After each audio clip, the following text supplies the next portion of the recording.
Happy Thursday, everyone. I hope y'all are having a great day. I don't know about you, but I got out yesterday and it was absolutely a beautiful day. Cloudy, yes, but perfect temperatures. I'm actually doing a walking goal with a good friend of mine. We're going to do 100 miles in 30 days. That's our goal. That averages 3.5 miles a day. And it doesn't sound like much, but oh my goodness, it was quite a bit. But it was worth it. It'll be worth it in the end. I'm excited for my goals. So, speaking of goals, maybe y'all do some goals with your friends. Maybe y'all set up some goals that y'all can compete together online and check in with each other. There's lots of free apps out there that you can use for accountability, but try to get outside every day if the weather's nice. Get outside, play, chalk bubbles, read a book under a tree, whatever it is. Get outside. You need it, fresh air, vitamin D from the sun. So I'm going to get off my soapbox, stop lecturing y'all about getting outside. So we are trying to really wrap up 408A3 as the focus, and today is the day for that. So with that being said, I really want you to think about that part of multi-step word problems. That's what we're going to do today. We're going to do multi-step word problems to really try to think about when we look at it, how are we going to unpack these problems? What are we going to have to do to really pay attention to it? And sometimes that requires you to do step by step, to write your steps down before you dig in, because there's sometimes lots of pieces that can get really confusing and really difficult. But if you take your time and look at it, do not rush. This is not a rush situation. This is a read it, reread it. What do I really need to do? What do I really need to think about situation? So just like our friendly sloth says, hang in there and don't forget you're awesome, because you are. And we're in this together. So let's get into that first problem. We're going to work through this one together. And then I'm going to let you loose on the last problem. So Mrs. Smith has 37 dice. Mrs. Blades has 4 times as many dice as Mrs. Smith. Mrs. Galtwalt has half as many dice as Mrs. Blades. If each student needs 3 dice for the math game, how many fourth graders can play the game at the same time? Sorry, it cut off my board. So again, that's Mrs. Smith has 37 dice. Mrs. Blades has 4 times as many dice as Mrs. Smith. Mrs. Galtwalt has half as many dice as Mrs. Blades. If each student needs 3 dice for the math game, how many fourth graders can play the game at the same time? So reading this problem and looking at this, I automatically look at C and Mrs. Smith. So I'm going to write down S equals 37. That means Mrs. Smith has 37 dice. I'm going to write down B for me, Mrs. Blades, has 4 times as many as Mrs. Smith. Well, if Mrs. Smith has 37 and I have 4 times as many as she does, that's right, 4 times 37. Perfect. So I'm going to put 4 times 37. And then Miss Galtwalt has half as many dice as I do. So G for Mrs. Galtwalt. Well, I know I've got 4 times 37 and Mrs. Galtwalt has half as much. So I know I'm going to divide that product by 2. So for you to be able to see that and look at that, this is exactly what it looks like. So Mrs. Smith has 37 dice. I have 4 times as many as Mrs. Smith. And then Ms. Galtwalt has half as many as I do. Okay, so just writing down those steps. Right now I've got some math that I already know I need to do, but before I jump into that, let's read the rest of the problem and see what else we can do. So going back to our problem. If each student needs 3 dice for the math game, how many fourth graders can play at the same time?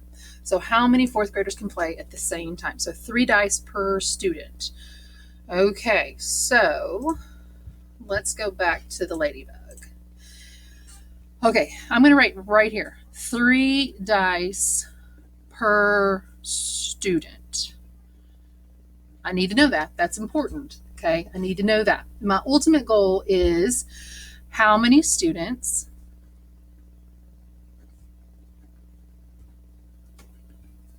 can play at the same time. Okay, that's the overall question that we need to look for. How many students can play at the same time? Okay, so I know Mrs. Smith's got 37 blades. 4 times 37. There's our first spot. 4 times 37, because I need to know what the product is so I can figure out how many dice do I have. So going into that, we can always go into our lovely area model. So we've got 37 times 4. Okay, so 4 into 30. Well, 4 groups of 30. I know 4 times 3 is 12, so I've got 120. And 4 times 7, well, 7 and 2 is 14, and 14 and 14 is 28. So 7 times 4 is 28. Now I need to add 120 plus 28. So I've got 8, 4, and 1. Oh, I've got 148. Now, if you'd rather deal with partial product, that's great. Let's go over there. 37 times 4. So again, 4 times 30 and 4 times 7. So 120, 28, 8, 4, 1. 148. So I know that my product is 148. I have 148 dice. Mrs. Smith has 37. Now we're at Mrs. Galwald. She has 148 and half as much as that. So 148 divided by 2. 148 divided by 2. 148 divided by 2. So we can go into our Super 7. So here's our 2 as our divisor. 148 is our dividend. So 2 into 148.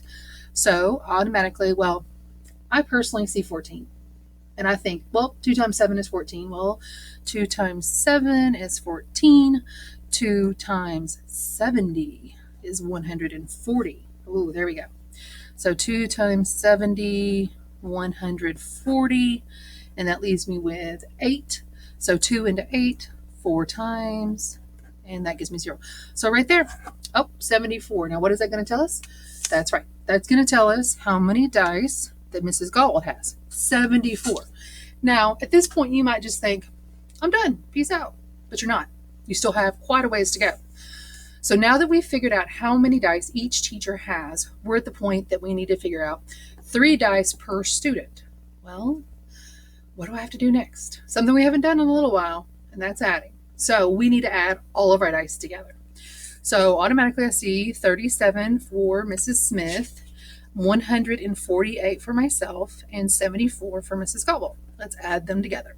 Okay, well, I see 8 and 7, and I think 8 and 8 is 16, so that's 15, and 15 plus 4 is 19. Good. I see 7 and 3 is 10, plus 4 more is 14, plus 1 more is 15. Awesome. And I see 1 and 1 is 2.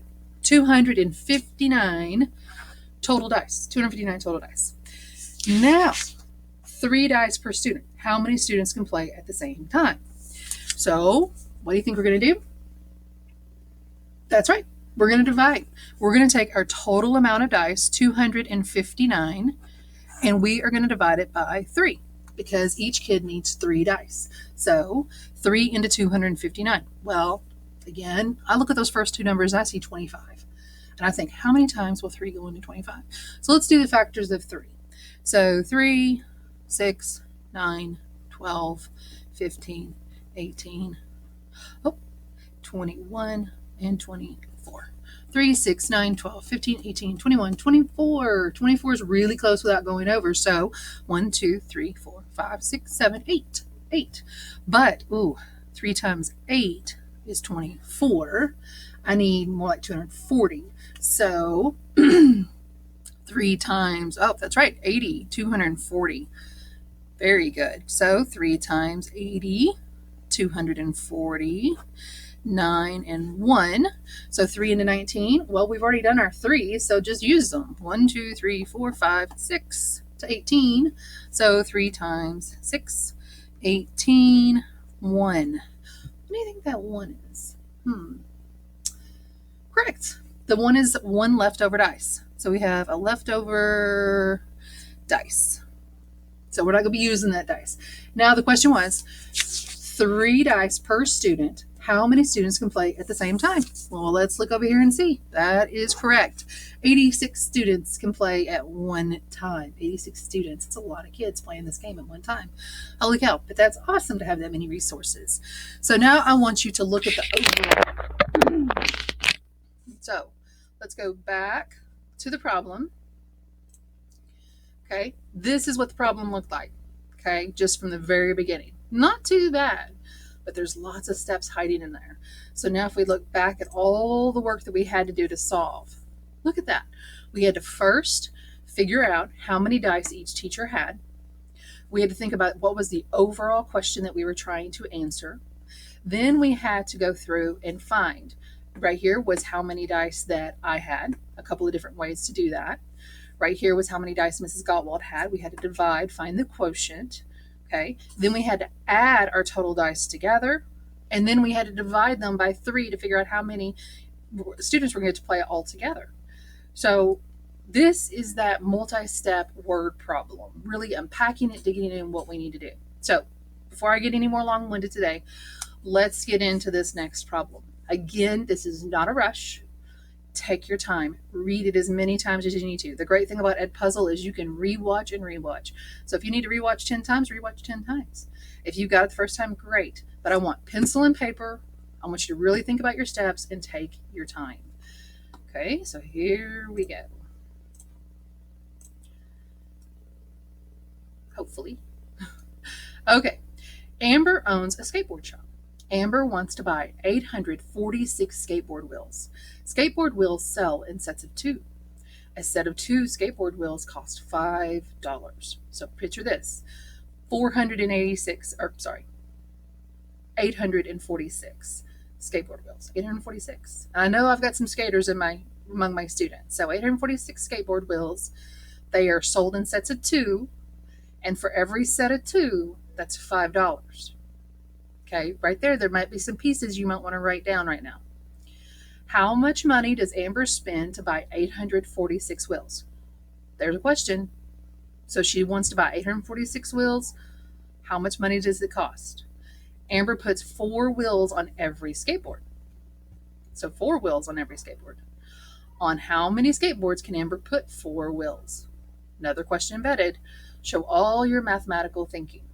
Okay. So that's a big task. That's a tall order. So here we go. As I read it through again, we're going to stop and answer. So make sure you have your pencil and paper ready. Amber owns a skateboard shop. Amber wants to buy 846 skateboard wheels. Skateboard wheels sell in sets of 2. A set of 2 skateboard wheels cost $5. Cost $5. So right now, I want you to solve how you're going to figure out how much that's going to cost. Okay? I want you to solve how much is that going to cost. You got to think about, what am I going to have to do to figure that out? There's a couple of things here. It says they're sold in sets of 2. Okay? So if you have 846, you're going to have to put them into sets of 2 first before you can start. So right now, I want you to figure out, if you have 846 wheels, how many sets of 2 is that? Solve that now. How many sets of 2 is that if you have 846 wheels? Awesome job. Now that you have figured out how many sets of 2 that is, we know that a set of 2 is sold for $5 each. So right now, think about all the sets of 2 you have. What are you going to have to do if they cost $5 each? See how much that is.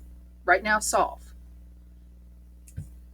Okay, perfect. So now we've answered this question. How much money does Amber spend to buy 846 wheels? You just figured that out. Okay, so already you've done 2 problems, and we're still not finished. Now Amber puts 4 wheels on every skateboard. So she had 846, and she's putting 4 wheels on every skateboard. What are you going to have to do to figure that out? What operation are you going to use?